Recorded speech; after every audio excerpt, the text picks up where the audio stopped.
prinsip hidup Yakub sepanjang perjalanan hidupnya, saudara-saudara. Kejadian pasal 30 ayat 1-2. Klik.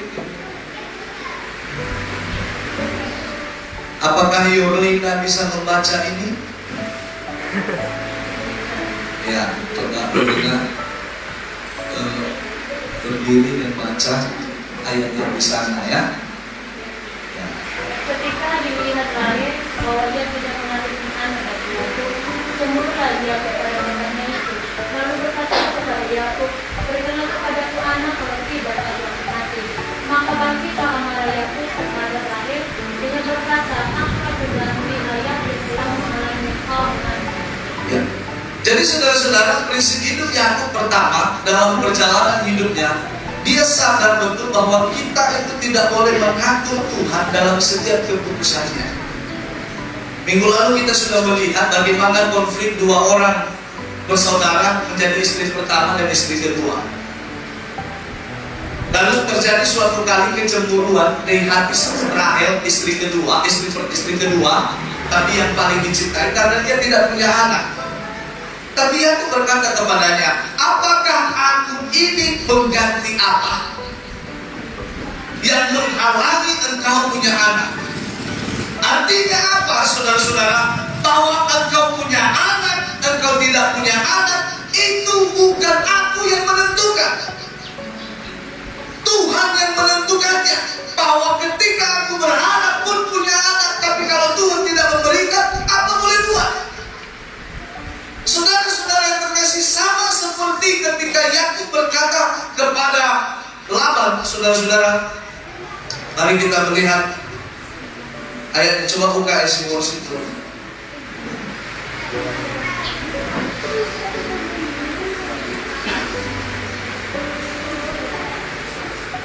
Kasih worship, buka Alkitab.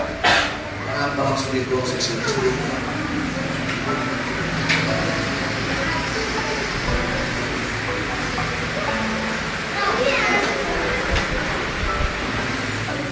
Ayat 31, Kejadian pasal 31. Kejadian pasal 31. Kita baca ayat yang ke-7. Bisa kasih Marliana yang membaca itu?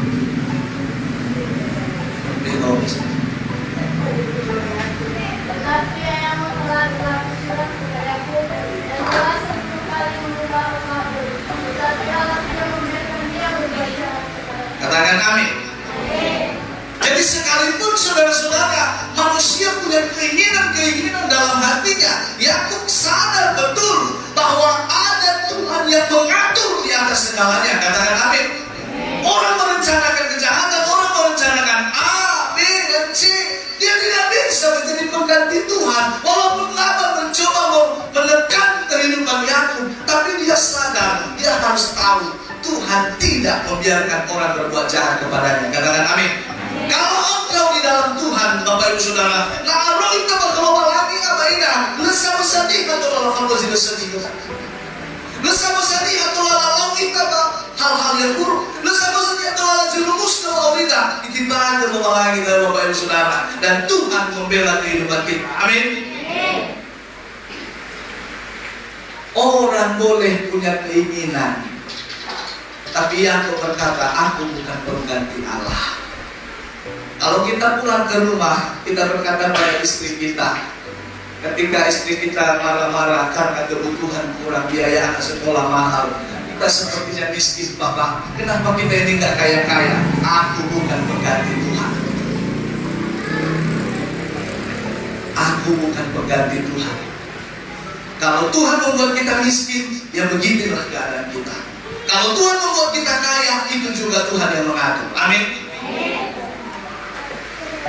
Aku bukan pengganti Tuhan. Luar biasa, saudara-saudara. Dan begitu pun kalau ada orang yang menjahati kita, ada orang yang merencanakan kematian kita, mereka bukan Tuhan. Mereka bukan Tuhan, saya mau katakan. Mereka mau berkata, harus mati di hadapan, harus puji, harus patuh. Mereka bukan Tuhan. Jangan takut, katakan amin. Orang yang merencanakan apapun kepada kita, semua sudah diatur oleh Tuhan. Miliki prinsip ini, saudara-saudara, dan terima hidupmu dengan lapang dada. bahwa hanya Tuhan yang mengatur hidup. Tiap langkahku diatur oleh Tuhan. Oke, dapatkan kaset dan CD-nya di tempat sama-sama kita.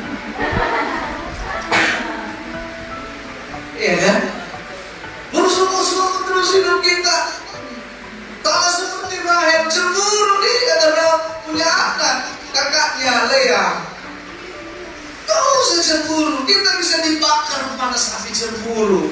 Apa sih yang kita cemburukan? Dia orang lain yang tengok emas dia sampai 3 kilo. Itu kan masih sampai 3 kilo ini di kamar mandi. Berkilo-kilo mas. Cuma masih perlu diolah. Masih cairan. Diolah betul-betul diganti baju terus dia mau bajunya itu mahal kali pasti. Itu baju yang ngetrend zaman now. Gak usah cemburu saudara-saudara. Pakai apa yang ada padamu. Pakai apa yang ada di lemari. Kadang-kadang perempuan seperti itu, bajunya selemari, tapi asal mau pergi, ayah nggak ada baju. Jadi yang di lemari itu apa? Onde-onde.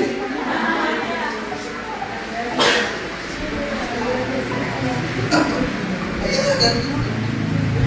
Kalau seperti itu Sinaya banyak kali bajunya, tapi asal apa mamanya dia nggak ada bajunya, uang. Pakai aja, nggak usah pakai pampers saja, pakai pampers saja. Karena apa saudara-saudara? Karena hidup kita ini Tuhan yang ngatur. Terima apa aja yang kita punya. Gak usah tengok orang lain nanti kita dibakar api cemburu. Gak usah dibakar. Tengoklah paha, suaminya lebih ganteng dari papa. Jadi maksud kenapa kau nikahi aku dulu? Harusnya dari dulu kau bilang jelek kali kamu. Kecemburuan seperti itu seolah-olah menggugat keputusan Tuhan. Gak usah saudara-saudara. Gak usah. Tadi saya khotbah di Simbolga di gereja yang Kairo, saya bilang di sana, kita tidak harus selalu sama dengan orang lain. Gak harus selalu sama. Tengoklah muka kita Bapak Ibu. Tidak sama. Amin. Sempat sama muka kita semua. Gak bisa kalian bedakan mana Bapak Gembala. Gak bisa kalian bedakan mana Sintian. Semua kayak Sintian, bayangkan. Sempat mirip kita semua kayak Sinius. Ya Tuhan, paling-paling yang membedakan kita nanti karena muka kita semua sama kayak Sinius, dan membedakan kita suara kita. Karena suara Sinius kalau dia nyanyi tadi, dia yang merusak vokal dulu itu tadi. Sungguh besar.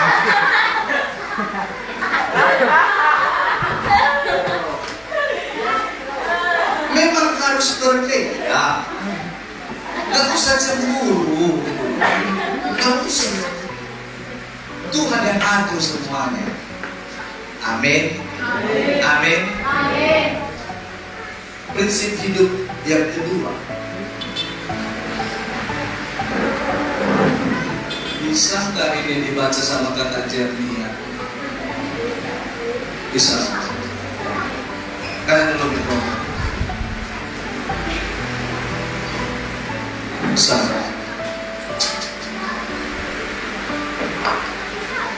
Dan kejujuranku akan terbukti dalam kemudian hari apabila engkau datang memeriksa upahku. Saudara yang tidak berbintik-bintik atau berbelang-belang di antara kambing-kambing yang tidak hitam, di antara domba-domba, anggaplah itu dicurangi oleh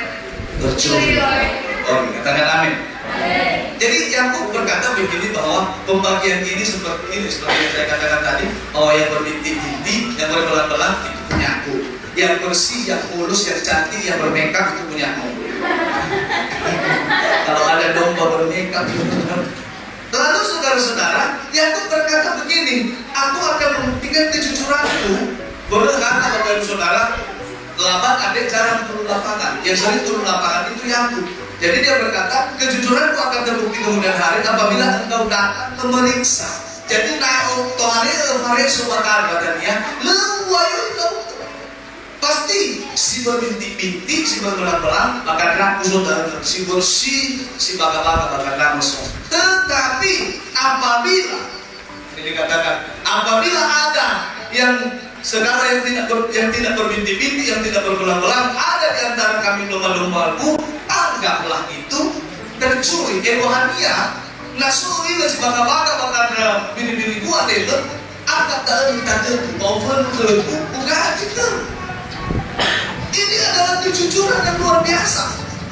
Ingin meyakinkan Laban bahwa aku tidak mencurangi engkau. Dan mungkin Yakub sadar, Bapak Ibu Saudara, bahwa dia tetap piawai dalam menggembalakan domba. Dia tetap mampu untuk mengurus domba. Mengapa aku harus membohongi Laban? Toh juga aku bisa membuat domba ini beranak pinak, berlimpah-limpah banyaknya. Jadi kadang-kadang kita tidak bisa melimpahkan hasil usaha kita. Tidak ada hasil-hasil yang melimpah dalam usaha kita. Karena apa? Kita seringkali tidak jujur. Katakan sama-sama, kejujuran. Amin. Kita seringkali tidak jujur. Tabuayu ya teman kesambungan. Itu apa saudara-saudara? Dulu ada ilustrasi lama sekali. Ilustrasi ini mungkin orang di Romo, tapi Bapak Ibu Saudara, saya mau katakan sekali lagi supaya kita ingat. Dulu ada ilustrasi bahwa suatu kali Yesus menyuruh 12 murid-muridnya. Yesus menyuruh 12 murid-muridnya, saudara-saudara, untuk naik ke gunung, naik ke bukit. Lalu Yesus, ini gak ada di Alkitab sebenarnya. Yesus berkata kepada murid-muridnya, mari kita naik ke bukit. Masing-masing kalian bawa satu batu yang besar sebesar mungkin. Oh, sama anak setua, satu puluh tulang umur. Bapak Ibu Saudara yang terkasih dalam nama Tuhan Yesus, murid-murid Yesus nanti juga umur aku, umur kata-kata. Bapak Ibu Saudara, bahasa sulit. Vetero Bapak Ibu Saudara, terus aku mengangkat beban sambil naik bukit itu berat. Badan ulala ikati istilah karena ini main gila dan biar motor ini ikati ini Muhammad itu di perjalanan ini terus aku ikati cuy. Bapak Ibu Saudara dari garas masih bunga atau kita bayi atau bunga Bapak Ibu. Lalu saudara-saudara yang mendengar dari Yesus lalu penofit tak idea nih keringin itu tak Allah kita masih dong boleh mencidar ulu bahfi fukaran koinnya di kembali roti. Dan saudara tahu atau ada yang itu roti gebetan ngomong ini yang kakak di kedamnya dia terus karena ketidakjujuran. Sama siapa? Dibandingkan dia belajar harga Yesus ini. Oh itu mau karena siapa ini? Diganti balikan perlu buah kejujuran selalu manis, katakan amin. Buah kejujuran saudara-saudara tidak pernah negatif, tidak pernah pahit. Dan Yakub melaksanakan itu karena apa?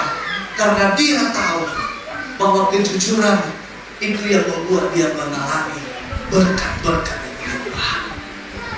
Jadi kalau jujur di hadapan Tuhan, saudara-saudara, saya percaya berkat kita tidak terhalang.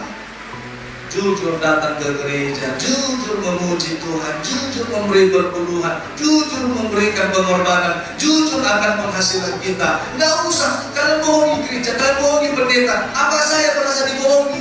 Tidak. Apakah aku tahu penghasilan Bapak Ibu? Aku tidak tahu. Yang aku tahu berdoa untuk Bapak Ibu supaya semakin diberkati Tuhan. Buah kejujuran Bapak Ibu, Tuhan yang akan memberkati. Amin. Pemuda-pemudi juga begitu jujur. Jujur kalau datang ibadah, jujur kalau mau kemana-mana, pamit sama orang tua, jujur, maaf ini dulu yang mau kemana tugas kelompok. Kalau tugas kelompok itu tugas kelompok. Jangan mengelompokkan diri. Makuan buku. Buku apa? Ada mata pelajaran kami bahasa Inggris. Berapa rupanya buku? Ada 3. English buku, English. Buku paket. Kali berapa satu nonggung? 20.000 Pak. Yos atau Ibu saudara itu kasih. Ada pula murid-murid itu berkata, aku nggak korupsi Pak. Paling cuma ambil keuntungan 5.000 setiap bulan. Saudara-saudara, jujur, kita tinggal juga dimanapun, dipercayakan kita sebuah tugas, sama seperti Yakub tinggal di rumah Laban. Kalau kita jujur, kita akan berhasil. Amin. Enak tu dah dah tori tu dah liha. Enak tu dah dah tafadul liha. Ada satu-satunya nilai kejujuran dia. Fa'aka nomor sekian. Fa'onekin nomor sekian. Kejujuran. Amin. Terakhir. Awal terakhir ada. Boleh kan? 3. Karena ini terlalu kecil, maka biarlah si rohani yang membaca. Iya, maksudnya tangan di depan, bukan tengah. Ayo. Selama 20 tahun ini aku bersama-sama dengan engkau. Domba dan kambing betinamu tidak pernah keguguran, dan jantan dari kambing dombamu tidak pernah kumakan. Yang diterkam oleh binatang buas tidak pernah kubawa kepadamu. Aku sendiri yang menggantinya.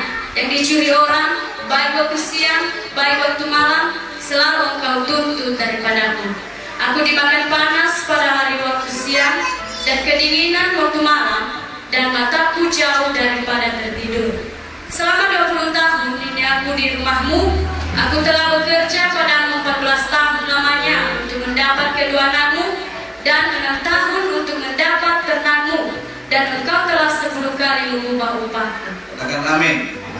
Dalam berkata bahwa juga kamu sendiri tahu bahwa aku telah bekerja sekuat-kuatnya pada ayahmu. Ini adalah perkataan Yakub kepada Lea. Saudara-saudara yang terkasih, kalau saudara amati pelan-pelan membaca ayat-ayat 38 sampai 21, nanti pelan-pelan membaca, kira-kira menurut mi, hebi saya mau ucap cerita ke-8. Ini bahasa yang terlalu dramatis. Saya baca beberapa kali dari malam, saya pulang-pulang sampai saya pindah sih. Saya baca, pastilah dia sambil meneteskan air mata. Kenapa saudara-saudara? Karena memang dia sudah capek, dia memang sudah lelah, tapi dia malah dicurigai oleh Laban, dia malah dikejar oleh Laban, dan dia berkata, kenapa kau menuntut? Apa salah dan dosaku? Dia katakan di ayat 39, apa salah dan dosaku padamu? Siang aku kena panas, malam aku kedinginan, mataku jauh daripada tertidur. Kenapa? Saudara-saudara, kenapa engkau harus menuntut aku? Kenapa engkau harus mencurigai aku? Tapi saya percaya saudara-saudara, air mata, kerja keras, keringat kita semua diperhitungkan oleh Tuhan. Amin. Tuhan menyimpan semuanya. Usaha kita, kerja keras kita tidak akan mengkhianati hasil. Tuhan menyimpan semua jeripayah kita dan semua tidak sia-sia. Yakub bekerja 20 tahun itu baginya saudara-saudara tidak sia-sia. Tuhan menyimpan semuanya. Dan satu yang dia percaya bahwa dia disertai oleh Tuhan. Tuhan memberkati pekerjaan makannya. Kadang-kadang Bapak Ibu Saudara yang terkasih, ada bapak-bapak mungkin pulang seperti itu, datang pulang dia ke rumah, datang menghadap istrinya. Karena apa? Istrinya ngomel-ngomel terus, atau anaknya permintaannya terlalu tinggi. Bapak Bapak tidak sanggup mematuhi dan dia berkata, "Nak, kenapa kau menuntut aku seperti ini? Aku ini udah capek.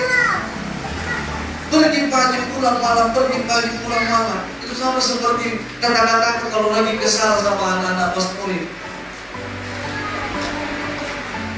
Kenapa menyakiti perasaanku? Aku pergi pagi pulang malam, pergi pagi pulang malam, capek. Saudara-saudara yang terkasih, bayangkan istri kalau datang suamimu bilang begitu kepadamu. Bayangkan anak-anak kalau papamu datang bilang begitu kepadamu. Malam siang aku dimakan panas matahari, malam aku kedinginan, mataku jauh dari tertidur. Apa artinya begadang terus? Karena menjaga kawanan domba. Setiap kali Bapak Ibu Saudara pergi ke padang menjaga kawanan domba, itu bukan jarak yang dekat, bisa berhari-hari perjalanannya. Dan kalau gembala sampai tertidur, habis domba-domba dimakan. Pemangsa paling jitu di padang atau di hutan, pertama serigala, yang kedua adalah ular. Dan dia harus tetap melek, dia harus tetap terbuka matanya demi keselamatan domba-dombanya. Bapak-bapak, kita kadang-kadang berjuang seperti itu, dan hasil kerja keras kita tidak akan mengkhianati hasil. Amin. Kalau mengikut Tuhan, mampu nggak kita seperti itu? Pergi ke gereja, menahan ngantuk, mampu nggak kita? Amin. Haleluya. Haleluya. Haleluya. Ada sukacita, yes. Bapak Ibu, Bapak Ibu udah merah-merah kayak baru minum tua. Padahal tidak karena ngantuk. Kita nggak satu seperti itu. Kadang-kadang kita mau, ayo, mari kita kakak sadonyo. Kalau gereja di apa ya, di masjid itu. Mari kita berdiri semuanya, saudara-saudara yang terkasih. Berdiri dengan berat hati kali dia berdiri. Itu pun dia berdiri dipegang jalan kursi di depannya, seolah-olah mau tumbang. Ngapain kau tadi malam? Nyari peluh. Dan tujuannya yang ngantuk itu bukan bapak-bapak, ibu-ibu, bukan karena kamu tak. Nih kami haman.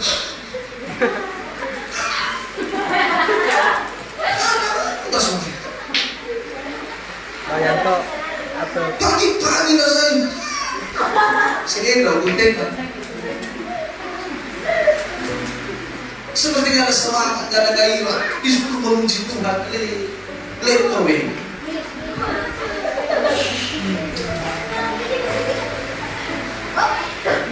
Ibadah pemuda gak semangat, mendorong jemaat, ibadah Jumat, hadirlah jemaat. Kalau tidak, tahun depan kita tiadakan. Kalau memang tak sanggup ibadah Jumat, masa untuk ibadah kita gak semangat. Saya keluar Jumat itu karena malam sorenya jemput ibu gembala dari Simolga demi mengejar ke sini itu. Kadang-kadang kami udah kayak pembalap kelas kakak di mobil. Sampai bilang sama si Elita, pegangan saya, pegang botingan. Kenapa saudara-saudara? Karena demi mengejar sampai di sini. Kenapa keluar kantor jam 7, jam 7.30? Bayangkan berapa jam sampai ke sini? Hampir 45 menit. Tapi saya buat 40 atau 35 supaya cepat sampai. Ayolah kita berjuang sama Tuhan, kita kerja keras sama Tuhan. Kalau kita mau diberkati, ini enggak tidur aja, malas aja. Tapi kalau bikin status, oh semua akan indah pada waktunya. Gak mau kerja keras, bikin status terlalu hebat, saudara. Keringatku akan diperhitungkan Tuhan.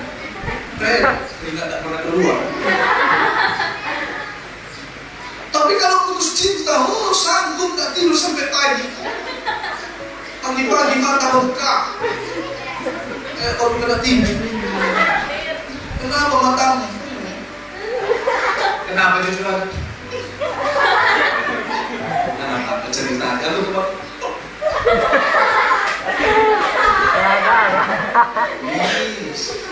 Ayo nangis di hadapan Tuhan, menyembah Tuhan, nangis sambil berdoa, apa-apa, nangis di gereja, nangis sambil menyembah, sambil memohon kepada Allah.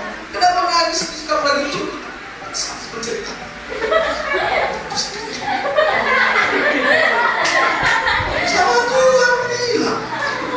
Sama Tuhan bilang, Tuhan tolong. Jangan sama orang. Jangan ada jawaban di situ. Nangis. Cerita aja kawan, sabar kau. Tadi kita itu bilang, sabar kau. Ada orang pulang orang punya lagi cara kau sama dia, omong itu. Oh, contoh bagus.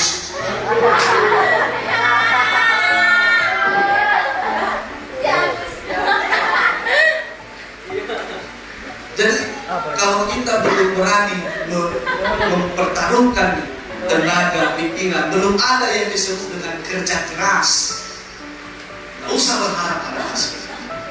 Iman kita pun begitu. Kalau kita belum bekerja keras, nggak usah berharap diberkati.